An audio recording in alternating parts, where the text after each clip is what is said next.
work here at the Center for South Asia, and all of you for coming and helping me get think through a new take on, or a take on some new material.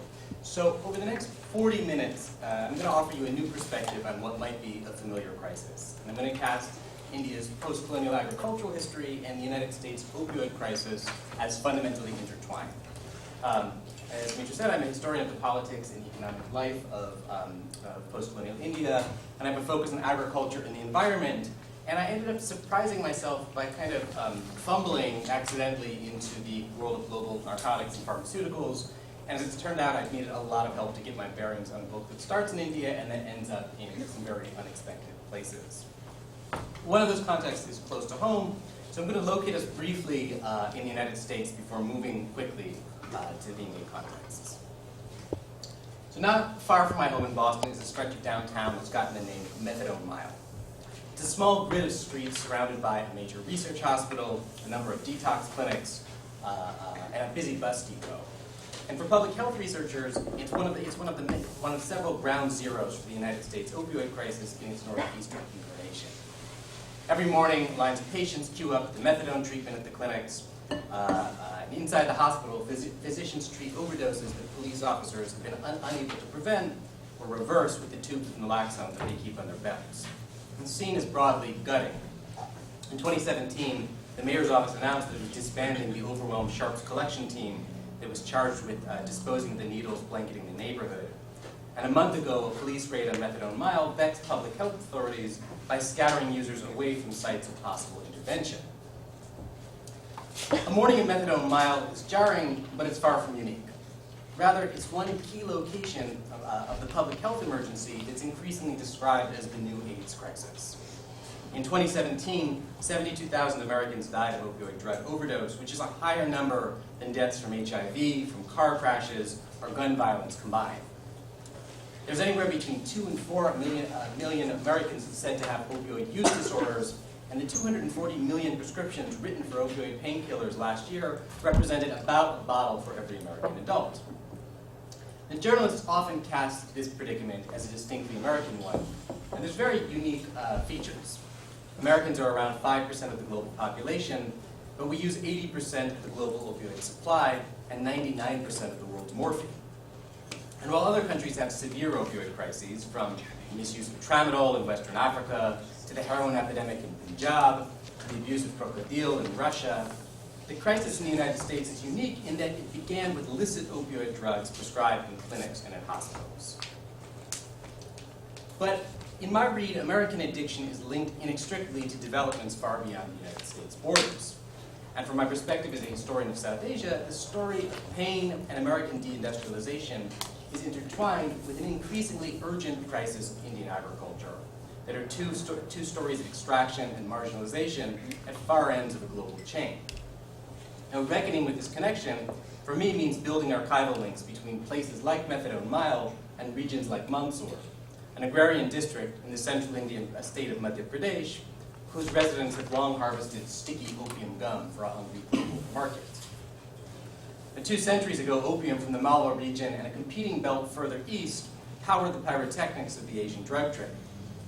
But in the 20th century, the sap of Mandsaur's poppies, like nearly all Indian opium, has left Indian ports to be transformed into morphine, codeine, and thebane, the chemical alkaloids that give opioid drugs their unrivaled analgesic power. And up until very recently, the vast majority of opium harvested in districts like these made its way to manufacturers in places like Missouri, New Jersey, and North Carolina, and onwards then to hotspots like Methadone Mile. In this talk, I don't simply want to trace a crop from field to hospital or street, and I don't want to suggest that Indian agriculture somehow explains the United States opioid crisis or substitutes for the kind of work that public health researchers or physicians or policymakers are doing. But in recovering from the archives the contingent decisions that created this modern global opioid regime, I want to link 2 different stories of economic marginalization and change in the 20th century, and tell you something about politics and development in post-colonial India. So to do that, let me take you to the village of Buda in Mandsaur district, before reconstructing the political change and agrarian contestations that sutured Indian peasants to American users. India's central hinterlands are dotted with settlements like Buda, Mufassal towns that break up a mostly rural landscape. There's two dusty thoroughfares that crisscross the village's center where small shops sell fried snacks, SIM cards, and cigarettes. Almost everyone in the town shares the last name of Patidar, a dominant caste of the region which, to everyone's frustration, isn't eligible for reserved seats in government or educational institutions. And though the town's livelihood is nearly entirely agricultural, the nearest farming equipment store is about an hour away.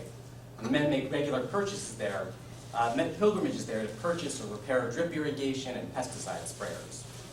When out in the field, women mostly stay inside the joint family home, but recently some women have been heading to colleges and indoor, working towards degrees in subjects like commerce or communication. But the lifeblood of this town remains farming, and opium remains the pride of every field and every home. Like Buddha's other cash crops, garlic and onion, the price of opium has been falling sharply in recent years. But the license to grow poppy, called a patta in Hindi, is still the thin piece of paper that can transform lives or crush them. Dilip Patidar's family knows this well. On a cool winter day last year, as we drank tea and snacked on handfuls of roasted poppy seeds, his elderly father spoke to me of working the field in the hopeful years surrounding India's independence. It was opium that had built the family's airy house in the center of town, and which had paid for his daughter's dowries, the crop which had made his family a respectable one. Out in the fields, watching the poppies burst open into hard green capsules, Dilip himself remembered tendering the family plots as a child. But growing up in Indira Gandhi's India and coming of age during economic liberalization, he had seen his livelihood grow more extractive and uncertain. Over the years, he told me, his family's plot had grown smaller, as nervous regulators in Delhi had tried to prevent black market sales. On top of that, the price of legal opium was crashing. Now, the $21 that the government would pay per kilo was dwarfed by the $2,000 that the same amount would fetch from smugglers. Dilip and his brothers admitted sheepishly that the promise of cash was hard to resist, but the district's jail, overcrowded with young men who had smuggled opium or poppy husk in car tires or jute bags, was a reminder of the risks involved. In recent years, Dilip had reinvented himself as something of a rising leader in the local farmers' movement. And when we first met, he had recently returned from his first trip to Delhi, leading a delegation to protest Prime Minister Narendra Modi's seeming antipathy for farmers, despite having voted for Modi just 5 years prior. But his desire to organize was overshadowed by the need to tend to this year's opium harvest. Caring for the capsules, he declared, "Jaise mam bache ki dekbhal karti hai," like a mother cares for a child. Dilip would do some of this work by himself, and some would be done by his brothers, his cousins, his nephews. But women, too, would soon move from their onion picking to the back-breaking job of collecting opium. The opium poppy, of course, has been sown and scraped in India since at least the 16th century, when it first appears as a major crop in the Aini-Akbari, the Persian gazetteer of the Mughal Empire. But the flower assumed a new economic primacy in the late 18th century, when it underwrote a rapid expansion of British commercial interests across the Indian subcontinent. British agents and local compradors constructed a powerful monopoly in the east of the country. But Indian merchants and smugglers in central and western India fought back against this arrangement. And from Indian Ocean port cities, they subverted the authority of the East India Company and shipped opium overseas independently, finding new markets for their products in West Asia and Africa. The two varieties of Indian opium were chemically more or less identical, but they were marketed and sold by different intermediaries and charted out two distinct histories.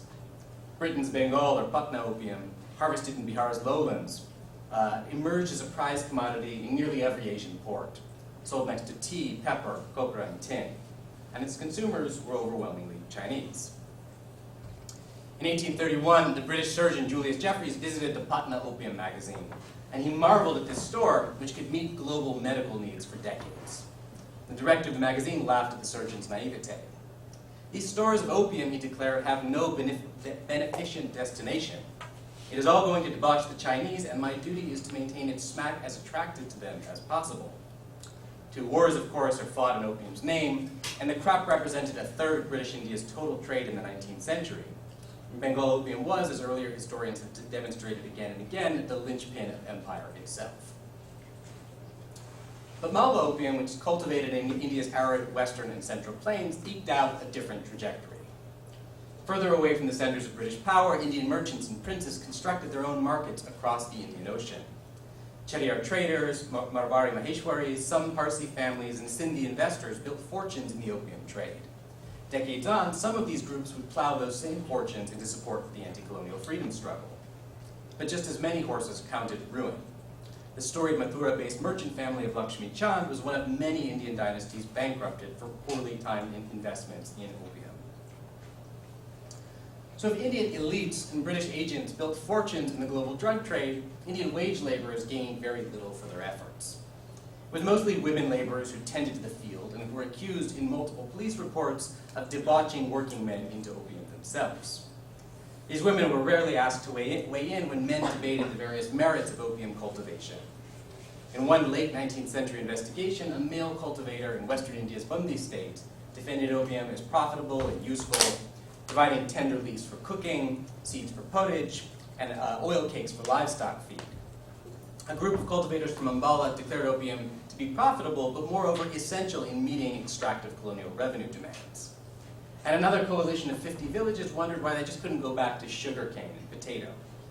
We cultivate poppy under pressure from government, their headman wrote, and our prayer is that we be released from this trouble. As seen from abroad at the turn of the 20th century, Indian opium appeared to be something of a dying enterprise. The legalization of the East and Southeast Asian trade had decimated Indian prices, even as the Jardine and Sassoon firms continued to build complicated partnerships with Indian merchants. And the Damocles sword of prohibition hung over the industry. Royal acts and then international conventions alike had all affirmed the need to end the trade in everything but the domain of medicine. But the story looked a little different on the ground in India, where farmers and traders seemed to notice little difference. This pamphlet, published in Hindi and also in Urdu in Gwalior, offered cultivators agronomic and legal advice from market in flux. But the course of India's exports were simultaneously shifting. Some Indian opium moved to Nepal, to East Africa, to Burma and Aden, and to quasi-medical users in India itself. But chests also began arriving in the United Kingdom for manufacturers to process into things like medical morphine and heroin, competing with German companies making use of their own Ottoman Turkish supply. Now, for nationalists who looked towards independence, poppy represented a political quandary. The most vocal and visible figures within the Congress echoed the sentiments of European prohibitionists. Gandhi and Tagore jointly called for a total extirpation of the plants from which these drugs originate, except as found necessary for medicine. Opium for them wasn't merely the intoxicant impeding a new Asian future, but an embarrassing vestige of India's colonial economy. The question, though, wasn't that clear-cut for Indian regional sovereigns themselves, who were unsure, like all Indians, of what exact shape independence would take. Many opium-producing regions were indirectly administered by local potentates unsure of their political future. And just as international prohibition neared, the Begum of Bhopal ordered the farming of opium in her central Indian state as a means of financing a modernizing agenda. The Maharaja of Nawanagar from Gujarat traveled the globe to urge audiences to think of opium as the Indian parallel to wine and beer in Europe and America. His arguments were both economic and cultural. Opium was used, as he said, as he wrote, as a sedative by hardworking and poor Indian people, but was also forming an increasingly vital part of the modern global apothecary. Another side of the story comes up in the archives of Sitamal state. In the sprawling palace of its former ruler, there are the notes of the state's divan, or chief minister, negotiating the possible terms of the state's merger with British India. And on nearly every issue of trade and sovereignty, the divan remained pliable. But the question of ceding opium revenues to the state proved insurmountable, and only after independence was the state coercively merged into the Indian Union. In years to come, small states like Sitamal would be grouped together in a new province called Madhya Pradesh. And the developmental plans published for Madhya Pradesh's post-colonial future spoke of like this one from the mid-1950s, spoke of things like dams, factories, and the promises of modern agriculture.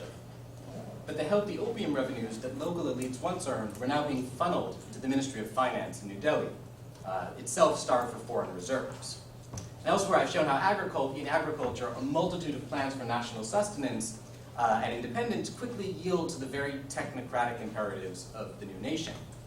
Citizens' plans for things like village economies, collectives, projects of caste reform, and radically new forms of labor were quickly subsumed as statist visions of agrarian productivism. Opium's geographic purview was much more limited than other food crops, themselves. But here, too, there was a pluripotent raw material that was quickly being recast as a national economic resource whose benefits could only underwrite big state development. So let me take you then from the plains of the Malwa Plateau to Baltimore's Penn Station in 1944. It's late in the evening, and Pang Jung-pak, who's a young Chinese sailor, is set to meet a gun crew officer in the depot's Beaux-Arts atrium. In Calcutta, Hawk had purchased 63 pounds of opium from licensed shops, folding it into green pindu leaves and Bengali newspapers. Hawk's subsequent arrest in the Baltimore train station led to the largest wartime drug seizure in the United States, and champagne corks popped in the Federal Bureau of Narcotics. United States regulators were losing sleep over the Indian opium said to be arriving in American ports throughout the Second World War. Raids on both coasts were revealing troves of contraband, bearing the distinctive stamps, you can kind of see on the right, of British and Indian storage depots. But at the same time, American pharmaceutical manufacturers were beginning to envision the possibility of a new legal supply.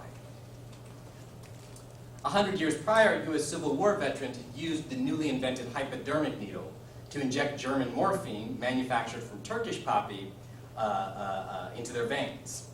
Anatolian peasants had shipped opium to a single factory in Istanbul, which in turn sold alkaloids to companies like Merck. British manufacturers had but rarely used an allegedly inferior Indian supply. And a Wall Street Journal editorial ventured in 1925, probably not quite accurately, that not a single ounce of opium has ever come to the United States from India. But blockades during wartime forced Allied manufacturers to look elsewhere. During the course of the Second World War, more than a third of the opium imported to the United States for pharmaceutical use came from Indian suppliers, shipped from Calcutta to Fort Knox on Liberty ships and American Express trucks. If we go back to India in 1947, we see, of course, Indian nationalists taking charge of the country's ministries and bureaucracies, and in the realm of opium, as in so many others, facing very stark choices about the future. Indian opium represented to many planners the very worst defects of a colonial economy. It was the ultimate imperial crop. It was produced cheaply by Asian peasant labor and sold predatorily to other Asian consumers. Its magnates had been British agents and Indian sovereigns whose regional authority would thwart the designs of a centralized, modernizing state. But at home, Indian users were still purchasing opium legally at government shops. Even left-leaning thinkers like Professor I.X. Saxena, in this manifesto in The Indian Worker, knew that the exhausted laborers of North India needed a palliative against the bodily pain of exploitation. And the equally exhausted Indian exchequer couldn't afford to ignore a formidable source of foreign exchange. Opium could readily be converted into dollars and pounds, and then into factories and hydroelectric dams. Post-colonial industrialization, in other words, seemed to require this delicate reconfiguration of a very embarrassing colonial legacy. And Free India's leadership confronted this problem in a roundabout but perhaps predictable way, which was by burying it very deep in a new bureaucracy. Nehru put his pen on countless proclamations on India's economic resources, but the sale of opium, perhaps only like that of rare earth minerals, was discussed only in rather private forums. The export of opium was delegated to a new Central Bureau of Narcotics, and India's narcotic officials studied American and British colonial organizational charts, and they interred the organization well within the Department of Revenue. The department then began modernizing the two factories where opium was processed. But most importantly, in 1949, it convened an all-India narcotics board to solve the post-colonial opium question. Its delegates were very quick to agree to shut down domestic consumption, mostly on grounds of anemic revenue from Indian users. But quietly, they added that a new market would need to be found abroad for India's new surplus stock of alkaloids. And this is the point where scholars of American history would probably remind us that the same decade that Indian bureaucrats were looking to offload their stock of raw opium, American physicians were debating what kinds of painkillers were best suited for post-war medicine. And American lawmakers were looking for regulations that would meet the new challenges posed by opiate addiction. I'd ask us instead to consider the concurrent ways in which debates over industrial versus agricultural futures were playing out in India. The tension between high-value industry and labor-intensive agriculture is, of course, this recurring theme in post-colonial Indian history. Even before the regulatory changes that would kickstart India's generic pharmaceutical industry, planners in Delhi were devoting great energy to big questions of health and medicine. Hindustan Antibiotics, India's public sector drug manufacturer, spent the 1950s courting both American and Soviet proposals to build new pharmaceutical plants. Rajkumari Amrit Kaur, India's first health minister, spoke for many Fabian planners when she insisted that the private sector just couldn't be trusted to deliver essential drugs to India's 400 million citizens. But painkillers never figured into those plans, and opium was cast not as medicine, but as the rare agricultural product which could command good dollars and pounds on export. 6 or 7 decades on, India's devastating morphine shortage will reveal the flaws in this logic. But throughout the 50s and the 60s, even as Indian politicians scoffed at American chauvinism, Indian bureaucrats eagerly touted Malwa opium to American manufacturers. India's towering narcotics commissioner, S.D. Nargowala, made pilgrimages to places like New Jersey and Missouri to persuade firms to think of Indian opium as their first choice commodity. One lower-ranking Indian district officer, brought to the U.S. to see what happened to Indian opium overseas, returned to India with a proud report. He told fellow collectors that American firms had nothing but good words to say for the quality of drug supply. And this was at the same time that other countries were working to develop better opium technologies, trying to make alkaloids from cut straw using an older technology without lancing poppies in the field. But India had the advantage of cheap labor.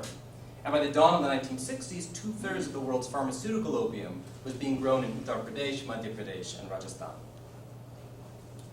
The Dilip Patidar and the opium farmers of Buddha readily recognized the mid-20th century system of production in central India, which looked little different than its 19th century predecessor. Extended families would tender bids to grow opium, and the district collector would then task a village lumbardar or foreman to supervise production. The cultivators would deliver their opium to the factory in the spring, and then would get paid 2 months later, after the quality had been measured. The process looked predictable and regulated, and grew increasingly attractive to American buyers. But deep in the archive, there's hints of what this arrangement might also have meant to Indian farmers.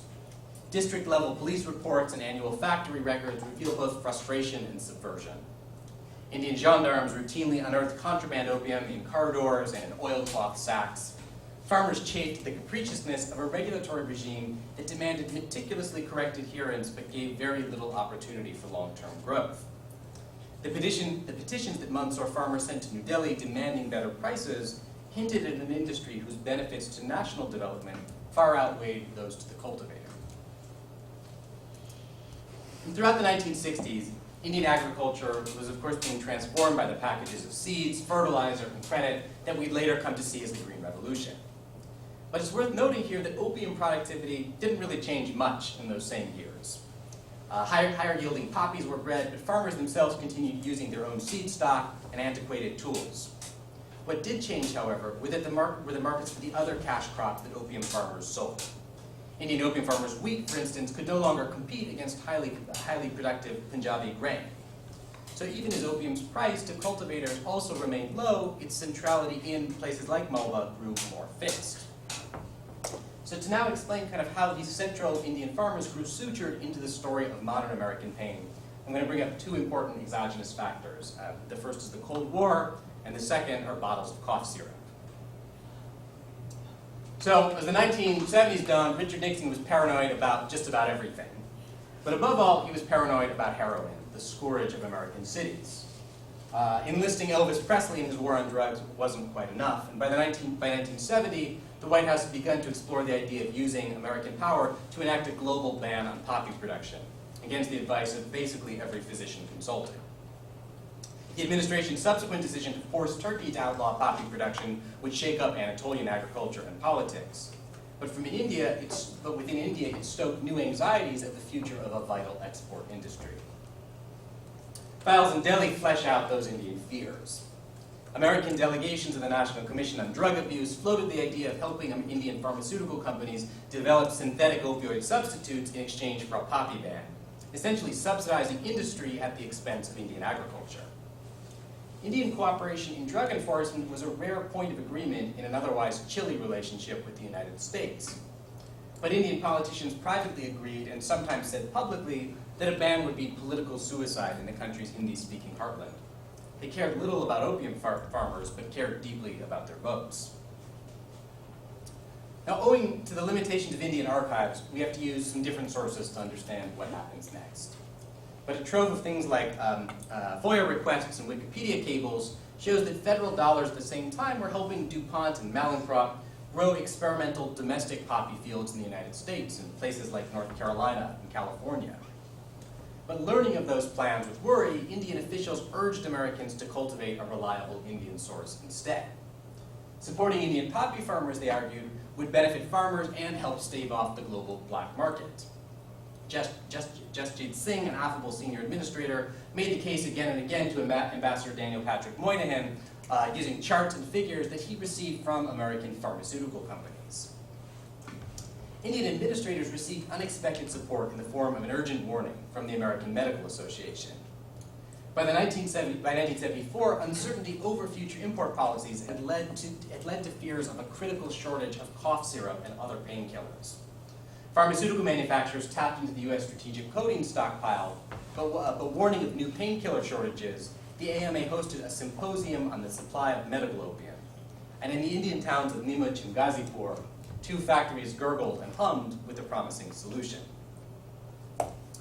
Scholars and journalists have often located the beginning of the contemporary wave of the United States opioid crisis in a very small note that was published in the New England Journal of Medicine in 1981. The letter used inpatient data, nothing experimental, to suggest that addiction to opioid drugs was generally rare. But the report was quickly and then extensively misrepresented by pharmaceutical manufacturers, who used it to suggest that powerful opioid drugs, still primarily poppy-based, were safe for home use as well. A few years later, those manufacturers came up with this very sophisticated medical tool, which is this familiar cartoon pain scale that patients could use to measure their own distress. I gave a version of this talk in Germany, and this got the biggest laughs I've ever heard in an academic talk in my life. This story of American pain is linked to these broader trajectories, and it's probably best told by American historians. But if we look from India, there's a very different set of dynamics to explore. In the years right before that letter, with American purchasing stalled or uncertain, opium farmers were beginning to see legal prices plummet. Annual records from Indian factories describe bags of opium that are bursting under the weight of their overabundant latex. The chief of India's Narcotics Control Bureau declared confidently to American purchasers that none of our opium is pilfered out to the smuggling market. But factory records have been fired in droves for pilfering supplies. And opium farmers, shut out of the Green Revolution's biggest staple crop gains, were growing desperate. An Interpol investigation into one of Europe's most widespread heroin brands led back to a wealthy Mansoor landlord. And Mansoor-made heroin was found closer to home too, used by young Indians in places like Gujarat and Rajasthan and Punjab. In 1981, the same year as that infamous letter, the DEA and the State Department passed a piece of legislation that's reshaped opium imports until the present day. Crafted with the advice and input of Indian administrators and passed against the objection of many other many other countries, it came to be known as the 80-20 rule. It stipulated that 80% of American imports would have to come from 2 traditional suppliers, and by that they meant India and Turkey, which had rescinded its ban a few years prior. As it turns out, American pharmaceutical companies grow kind of testy when you ask them for their import records. But FOIA requests that I filed a few years ago brought part of this story into light. There was a cache of cargo manifests and corporate records showing a growing surge of opium from India to the United States throughout the 80s and the early 90s. And these are the very same years in which opioid drugs were moving from hospitals and clinics into American homes. An increasing proportion of Indian opium was being turned into an alkaloid called thebaine, which was used to make a then newly popular drug called Oxycontin. And back in India, these were also increasingly frustrating years for farmers in the opium belt. And the historical dynamics of caste politics give us a hint as to why. Beginning in UP and in Bihar, Indian politics were being remade by what we would later call the Silent Revolution. Lower caste peasants were beginning to use new political tools to gain plum positions in governments and universities against the thundering objection of high caste elites. But the majority of India's opium farmers were neither Dalits nor OBCs, and rather they tended to be middle castes left out of a new world of political opportunity. Left behind by caste politics and located beyond India's most productive agricultural regions, these farmers grew more and more locked in place, wedded to the vagaries of a certain type of cash crop agriculture. For a brief moment in the late 1980s, farmers in Mysore adorned their new motorcycles with a bumper reading Lasun ki kripa, the grace of garlic.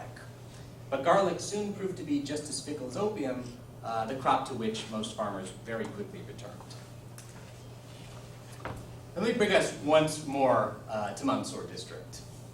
In the summer of 2017, farmers from across the district, organizing on WhatsApp, marched to its headquarters for a large protest. Their grievances echoed those of farmers from across India, from the cratering price of cash crops like onions and garlic, to the central government's decision to rescind a popular agricultural loan waiver. But a peaceful protest soon turned violent, and after farmers burned trucks on the road leading to the opium factory, policemen opened fire and killed 6 young men. And then in the days that followed, police raids into villagers' homes allegedly unearthed hoards and caches of opium. Before long, probably surprising no one, the leader of the Congress, Rahul Gandhi, had arrived in Mysore. Marching to town, the opposition leader was first detained by the local police, and later the officer who had arrested him proudly showed me a bunch of selfies that the two men had taken together. But right after his release, Gandhi gave a very unusual stump speech where he promised a better future to the district's farmers. He said, if we come to power, Beijing Mysore ka lasun khayega. Soon Beijing will be eating Mysore's garlic. The speech was ridiculed on social media. Rahul Gandhi had little understanding of how far away this dusty district remained from the booming industry of Bangalore or Hyderabad. And no amount of subsidies would ever get central Indian garlic to lucrative export markets.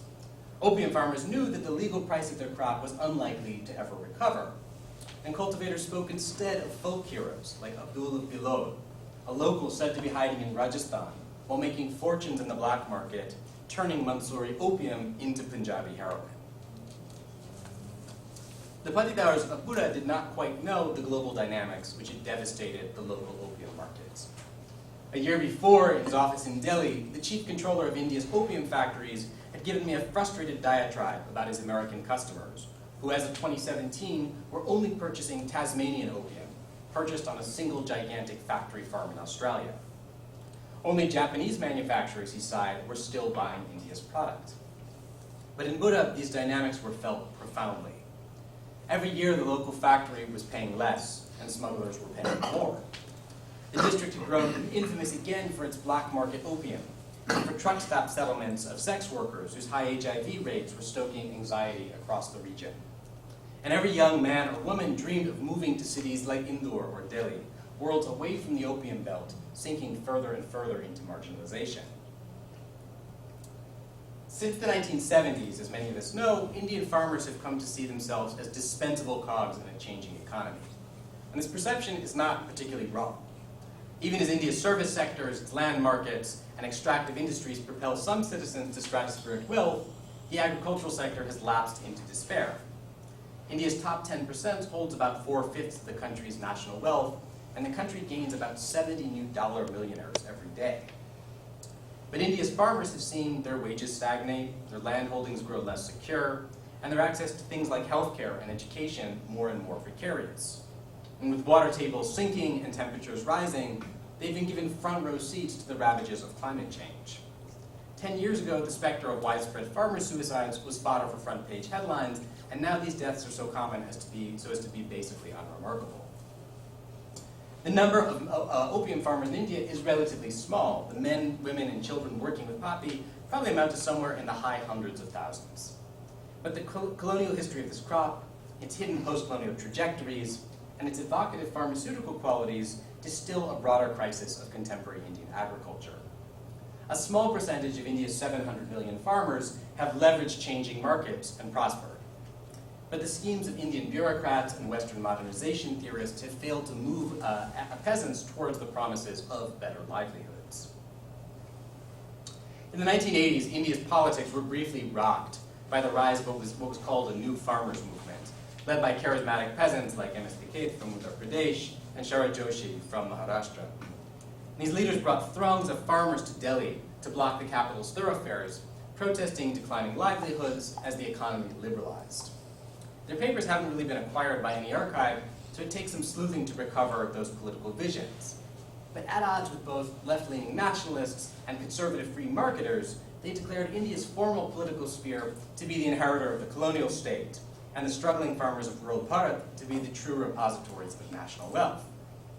Indian children, Sharad Joshi famously once told a group of striking farmers, "Take Ovaltine and toast for breakfast, they don uniforms and go to fancy schools.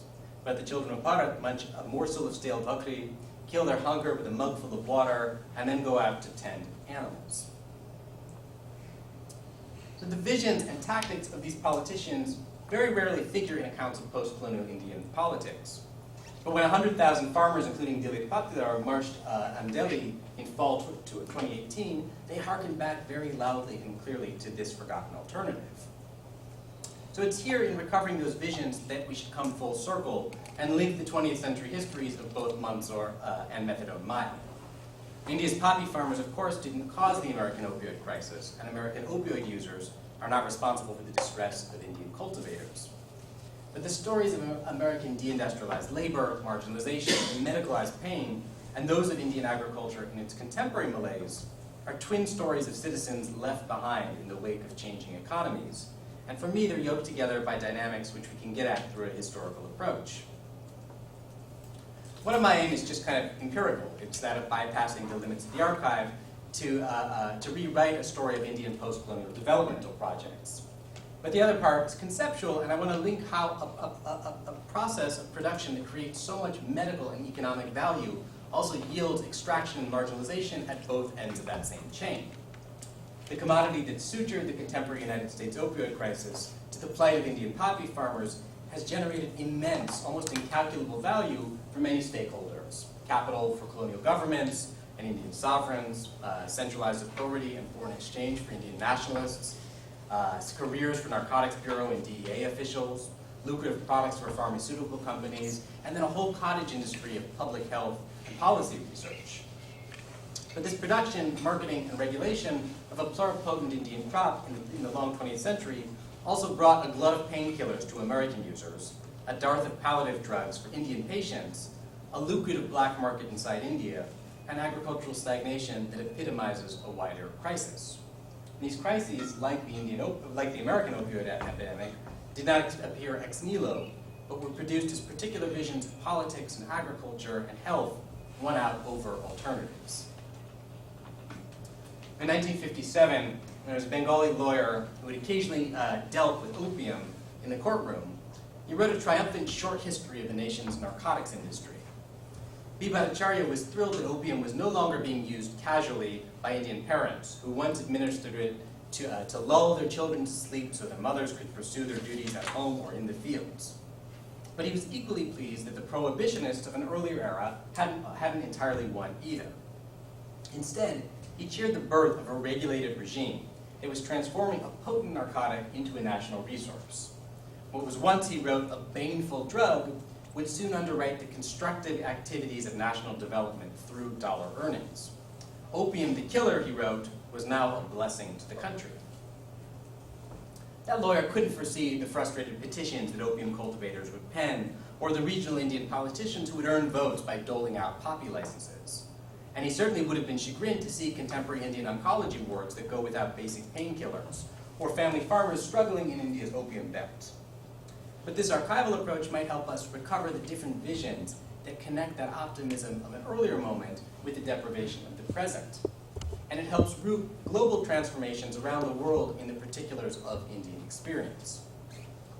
In my broad work, I've tried to show how Indian politics, broadly defined, has been able to mediate these kind of questions of health and welfare and human development. And the story, I think, of India's post-colonial opium industry crystallizes a lot of those essential questions, and it animates interlinked stories of pain and marginalization all across the world. So let me leave it there, and thank you for listening, and take any questions you may have.